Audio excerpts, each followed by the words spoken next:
Salut, bienvenue dans ma nouvelle vidéo avec Corel Draw. Donc aujourd'hui je vais vous montrer les formes. J'ai reçu plein de messages concernant comment faire les formes personnalisées que nous avons vu avec Adobe Photoshop ou bien Adobe Illustrator. Donc allez, suivez-moi. Si vous avez déjà utilisé l'ancienne version Corel Draw X4, ne trompez-vous, les trucs restent inchangés. Voilà. Vous voulez un nouveau dossier, vous cliquez ici, ou bien vous venez dans la barre de contrôle ici, vous cliquez sur le contrôle plus M. Vous avez des paramètres prédéfinis pour pouvoir déterminer le plan de travail sur lequel vous voulez travailler. Bon, par exemple, moi je vais travailler avec un A4, je reste en A4 sinon. Vous pouvez chercher le plan par défaut qui est là, ou saisir le plan aussi qui est là en fonction de la largeur, de la hauteur, l'unité de mesure, et elle sera toujours là. Et puis le mode d'orientation propre au paysage, on peut recadrer tout ça aussi dans le plan de travail une fois arrivé. Allez, suivez-moi, on clique sur OK. Une fois ici, voici mon plan de travail qui se présente à moi. Dans la barre de contrôle, petit rappel, la première barre c'est la barre de menu. Et j'avoue ici que la barre de contrôle est très large. Et ici à votre gauche c'est la barre des outils et à votre droite c'est vraiment le panneau. C'est la même chose, bien sûr. Donc ici, si vous voulez mettre votre plan de travail en paysage, c'est ici. Et ici c'est un portrait, c'est la unité de mesure, ou bien vous changez de format. Donc vous avez la possibilité également de faire ça. Mais le cours d'aujourd'hui est de répondre à la question à notre ami qui nous a demandé comment vraiment faire des formes personnalisées que nous avons déjà l'habitude de retrouver avec Photoshop ou bien avec Illustrator. Mais bien sûr, vous venez dans la barre des outils à votre gauche pour trouver ces formes-là et venez ici dans outils polygone. L'idée sur la raccourci c'est R, pardon, c'est Y. Donc vous revenez ici, il y a beaucoup de formes par défaut ici, mais ce qui est plus intéressant encore, c'est comment retrouver d'autres formes.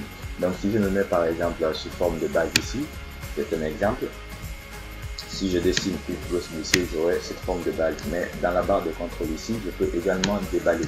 Il y a d'autres formes que je peux trouver, les emojis par exemple. Il y a aussi les cœurs par exemple. Si je voulais dessiner un cœur, voilà. On peut également dans la barre de contrôle augmenter l'épaisseur de son contour, bien sûr, et donner une couleur. Pour donner une couleur de contour, c'est le clic droit. Là c'est une couleur de contour. Pour donner une couleur de l'intérieur, c'est clic gauche. C'est aussi simple que ça, les gars. Et si je voulais dessiner d'autres formes aussi, toujours dans la barre de contrôle, vous pouvez voir qu'il y a aussi d'autres formes supplémentaires, par exemple flash. Voilà. Super. Donc ça c'est avec l'outil forme de base. Mais si on était avec l'outil flèche par exemple, si je dessine ça, j'aurai cette flèche. Et si je viens dans la barre de contrôle, j'aurai plusieurs flèches à ma disposition, les formes prédéfinies qui se trouvent ici.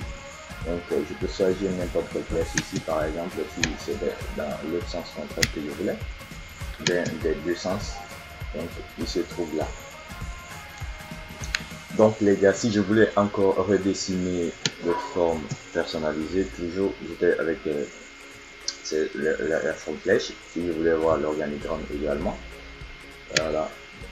Mais dans la barre de contrôle, je reviens, il y a beaucoup de formes par défaut ici. Vous voyez ça? Ça, vous devez voir la forme qui vous intéresse. Vous allez prendre cette forme là et représenter la forme en fonction de vos besoins, bien sûr. Et voici. Si vous voulez encore voir des formes, vous pouvez toujours partir là-bas dans la barre des outils et voir les bannières par exemple. Vous verrez ça. Mais également dans les secondes, vous avez des modèles différents. Voilà. Parfait. Toujours dans la barre des outils, vous avez les formes de design. Si vous voulez avoir plusieurs formes encore supplémentaires, ils sont là dans la barre de contrôle cette fois-ci. C'est à vous de voir. Et donc j'espère avoir été très clair avec les formes de base, surtout avec les formes que nous avons vues avec Illustrator. Ce sont des formes encore qui se retrouvent ici, mais encore plus moins. Donc Vous pouvez également les télécharger, les ajouter, les instructions ou les reproduire. Puisque Corel est très facile en matière de reproduction, vous pouvez reproduire tout ce dont vous avez envie de faire. C'est très intéressant. Vous pouvez remplir avec le clic droit. Le fond de remplissage, c'est avec le clic gauche. Le contour, c'est avec le clic droit. Si vous voulez enlever le contour, c'est avec le clic droit ici, X, c'est-à-dire carré, ou en bas ici, vous avez la même possibilité. Je crois dans les autres vidéos, nous avons détaillé tous ces outils-là. La prochaine vidéo, ce sera des conceptions supplémentaires. Et je vous remercie de m'avoir posé cette question. Écrivez-moi toujours en commentaire, j'essaierai de vous répondre. Et sur ce, je peux vous quitter et vous dire à très bientôt. Je vous aime.